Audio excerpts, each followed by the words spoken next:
Hello everybody, and welcome to our boss guide for the Royal Rat Vanguard in Dark Souls 2. I'm Ryan Telgenik. And I'm Lorenzo Valoria. Now, Ryan, I haven't actually played the Royal Rat Vanguard yet, but... I haven't fought that guy yet, huh? Yeah, how do you get down to this boss here? So it seemed like there's like a bonfire right next to this boss. Yes, it's extremely helpful. There is a bonfire literally next to the fog gate, which is something I've noticed about Dark Souls 2 over Dark Souls 1.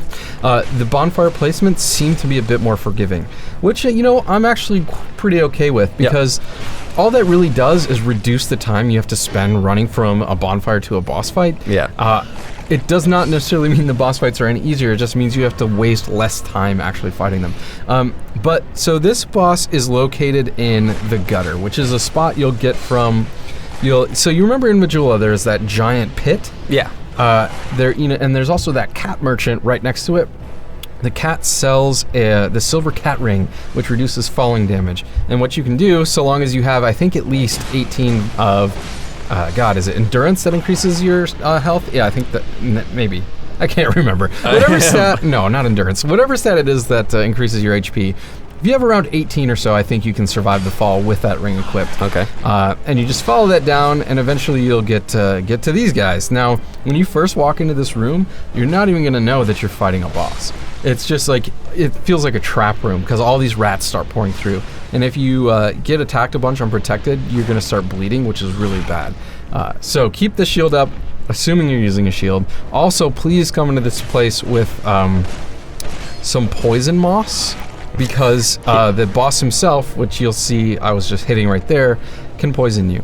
Now, this is a really unique boss encounter in that the way it works is you just don't know which one is the boss. So it's a matter of like fighting off all these rats, and then he's really easy to take down, but you'll often just not know which one he is.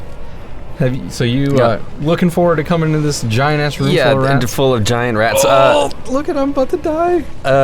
So it looks like if you're a spell user, a magic user, your AoE spells will probably for sure be beneficial here. But you know, here you're running around just with your sword and shield, so you got to take them all on one by one.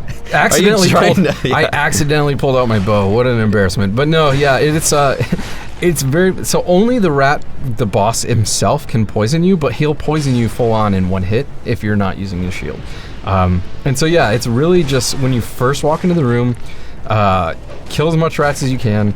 That will spawn the boss himself. Oh my god, look how close I am to dying. This is so freaky. Careful. Oh, and all you have is life gems. Oh, jeez. So here's another thing. You want to lure the rats kind of into one corner so you can quickly run to the other side of the room, get time to heal up, which is what I did now twice in a row. I damn near died both those times.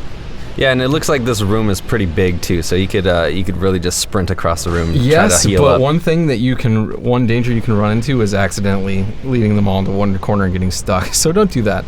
But after you kill the boss, the rats run away, and that's really it. It's pretty easy, just be really careful. Yeah, I like how those rats just ditch you as soon as their leader's dead. So that'll be all for our boss video. Be sure to subscribe to our channel and check us out at gamesradar.com.